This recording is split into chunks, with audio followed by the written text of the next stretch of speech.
Hello everyone, आप देख रहे हैं अपना यूट्यूब चैनल लिटिल कॉन्वर्सेशन। मैं हूं आपके साथ मनीषा त्रिपाठी।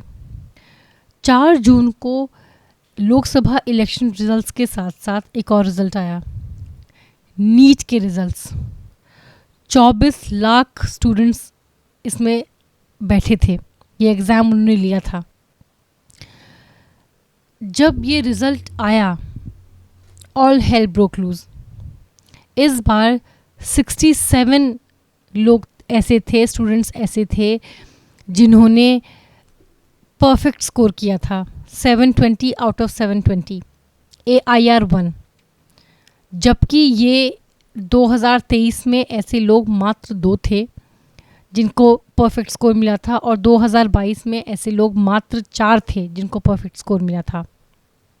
ऑल्सो इस बार 2 स्टूडेंट्स को जो AR 68 एंड 69 थे, उनको 718 एंड 719 मार्क्स मिले रिस्पेक्टिवली, जो कि मैथमेटिकली नीट की मार्किंग स्कीम देखी जाए तो पॉसिबल नहीं है। नीट में नेगेटिव मार्किंग भी होती है, 180 क्वेश्चंस होते हैं, और अगर आपने सही आंसर किया है तो आपको 4 मार्क्स अवार्ड किए जाते हैं। नेगेटिव मार्किंग है तो अगर गलत आंसर है तो -1 किया जाता है, and if you have not attempted the question at all, आपको कोई मार्क्स नहीं दिए जाते। तो अगर किसी ने एक सवाल गलत किया है तो उसके होगा -4 -1, 720 -4 -1, मतलब 715 मार्क्स उसको मिलेंगे। और अगर किसी ने क्वेश्चन अटेम्प्ट ही नहीं किया है तो उसको 716 मार्क्स मिलेंगे। 718 और 719 मिलना पॉसिबल नहीं है।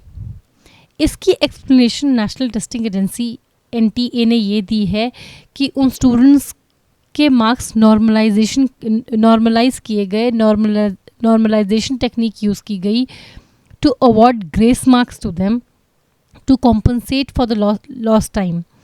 उन स्टूडेंट्स को एग्ज़ाम लेट शुरू हुआ था, उन स्टूडेंट्स का, उस वजह से उनको उस जो टाइम उनका बर्बाद हुआ उसको कॉम्पनसेट करने के लिए उनको वो एक्स्ट्रा मार्क्स दिए गए, ग्रेस मार्क्स दिए गए। लेकिन वो ग्रेस मार्क्स किस आधार पे दिए गए ये एक्सप्लेन नहीं किया गया, इट इज़ ओपेक। इसके बाद ये कहा जा रहा है कि जो मोस्टली जिनके परफेक्ट स्कोर्स आए हैं 67 लोगों के, उसमें से 8 स्टूडेंट्स एक ही सेंटर में से थे।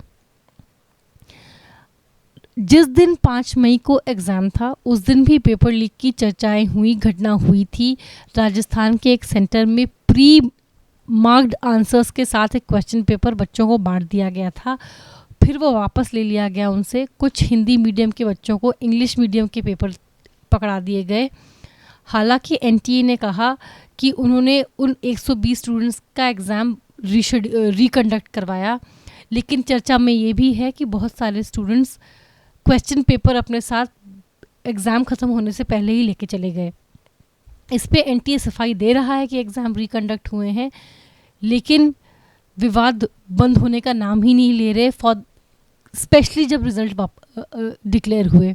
इस तरह के रिज़ल्ट जो कि इम्पॉसिबल से लगते हैं, इतना टफ एग्ज़ाम नीट का होता है जिसके टॉपर्स मोस्टली 1 या 2 या 4 बच्चे होते हैं, उसमें 67 स्टूडेंट्स ने परफेक्ट स्कोर अचीव किया।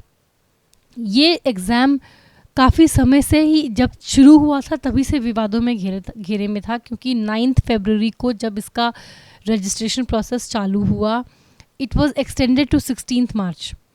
इसके बाद अप्रैल में एक बार और रजिस्ट्रेशन प्रोसेस शुरू किया गया 2 दिन के लिए, 9 एंड 10 अप्रैल को, और एक्सप्लेनेशन ये दी गई कि ऑन स्टेक होल्डर्स रिक्वेस्ट ये रजिस्ट्रेशन प्रोसेस दोबारा चालू किया गया है। इसके अलावा ज़्यादा कुछ एक्सप्लेनेशन नहीं दी गई।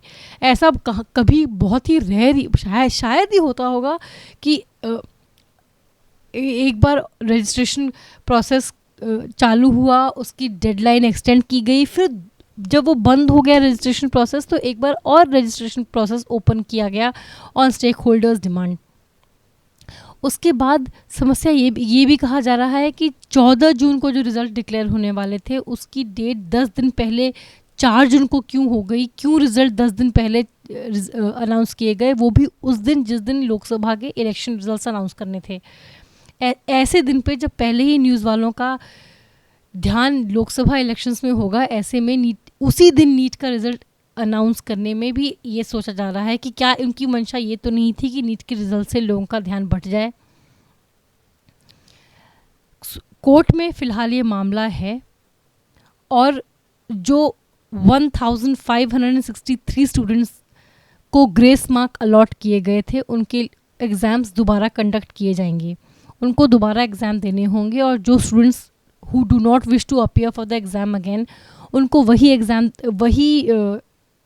मार्क्स दिए जाएंगे जो उनके पिछले पेपर एग्ज़ाम में थे, माइनस द ग्रेस मार्क।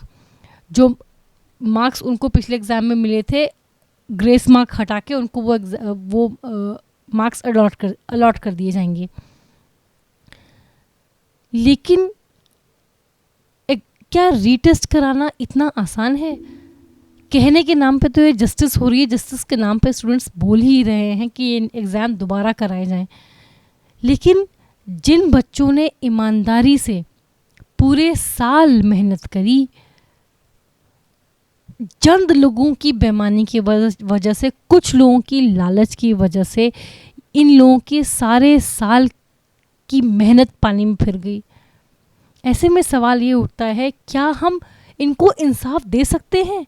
क्या रीटेस्ट होना भी इंसाफ है? इस समय तो मुझे वो भी नाइंसाफ़ी लग रहा है उन स्टूडेंट्स के साथ जिन्होंने पूरे साल मेहनत की, पूरे साल रगड़े, पूरे साल प्रेशर झेला।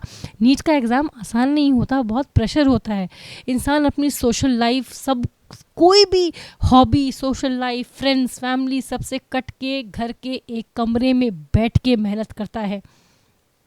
उसके बाद धांधली हो जाए और उनको वापस एग्ज़ाम देना पड़े, उसको इंसाफ बोलना भी इंसाफ के नाम पे धब्बा लग रहा है। और ये पहली बार नहीं हुआ है कि पेपर लीक हुआ है। ये सिर्फ नीट के एग्ज़ाम्स में ऐसे हल्ले हंगामे नहीं होते। चीटिंग, पेपर लीक, ऐसी घटनाएं हर पेपर में होती हैं। बहुत आम हो गया है कि पेपर होने वाला था, पेपर लीक हो गया, एग्ज़ाम वापस कंडक्ट कराओ, पोस्टपोन करो। ये स्टूडेंट्स जो इनका करियर डिपेंड करता है इन एग्ज़ाम्स पे, उनकी ज़िंदगी का तो मजाक बन गया है। इस समय क्या सरकार ये भी इंश्योर कर सकती है कि ऐसी घटना दोबारा नहीं होगी? ये बहुत बड़ा सवाल है हमारे सरकार के लिए, हमारी एजुकेशन सिस्टम के लिए। क्योंकि ऑनेस्टली मुझे तो इस सिचुएशन में एक रीटेस्ट भी इंसाफ नहीं लग रहा। वो भी नाइंसाफ़ी है उन स्टूडेंट्स के लिए जो इस एग्ज़ाम में बैठे थे। 24 लाख स्टूडेंट्स का फ्यूचर अधर में लटका हुआ है क्योंकि कुछ लोग बेईमान हैं। आज के लिए इतना ही। मुझे दीजिए इजाज़त। ऐसे टॉपिक्स पर चर्चा के लिए बने रहें मेरे चैनल कॉन्वर्सेशन के साथ। इस वीडियो को लाइक करें, शेयर करें, इस वीडियो पे अपनी राय ज़रूर दें, कमेंट करें। मेरे चैनल को प्लीज़ सब्सक्राइब करें। सी यू अंटिल नेक्स्ट टाइम।